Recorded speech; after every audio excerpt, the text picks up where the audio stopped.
ഒരു ഓർഗനൈസേഷനിൽ നിന്ന് $7.5 million തട്ടിപ്പ് നടത്തിയതിന് ഈ അടുത്തിടയ്ക്ക് ഒരു അറ്റാക്കറിനെ അറസ്റ്റ് ചെയ്തിരുന്നു. അയാൾ എന്താണ് ചെയ്തത് എന്നറിയണ്ടേ?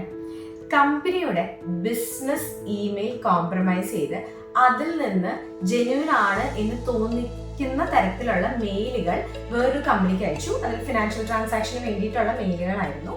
ജെന്യൂൻ മെയിലുകളാണ് എന്ന് വിചാരിച്ച് കമ്പനി എമൗണ്ട് ട്രാൻസ്ഫർ ചെയ്യുകയും ചെയ്തു. പിന്നീടാണ് ഇതൊരു തട്ടിപ്പാണ് എന്ന് അവർക്ക് മനസ്സിലാവുന്നത്.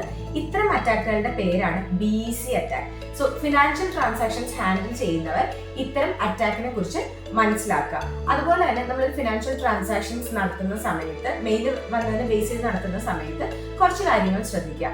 ഒന്ന്, നമുക്കൊരു മെയിൽ വരുന്ന സമയത്ത് കൃത്യമായിട്ട് ആ മെയിൽ അയച്ച ആളുടെ മെയിൽ ID, സ്പെല്ലിങ്, കാര്യങ്ങളെല്ലാം കെയർഫുൾ ആയിട്ട് നോക്കുക. അയാൾ തന്നെ അല്ലേ എന്ന് ഉറപ്പുവരുത്തുക. പിന്നെ എമൗണ്ട് ട്രാൻസ്ഫർ ചെയ്യുന്ന സമയത്ത് മാക്സിമം മെയിലിനെ ബേസ് ചെയ്ത് മാത്രം ട്രാൻസ്ഫർ ചെയ്യാതിരിക്കുക. വിളിച്ചോ അല്ലെങ്കിൽ നേരിട്ട് കണ്ടോ കൺഫർമേഷൻ കാര്യങ്ങൾ എടുക്കുക. അതുപോലെ തന്നെ ഇമെയിൽ എഴുതുന്ന രീതിയിൽ മാറ്റമുണ്ടെങ്കിൽ അതും ശ്രദ്ധിക്കുക. So be safe.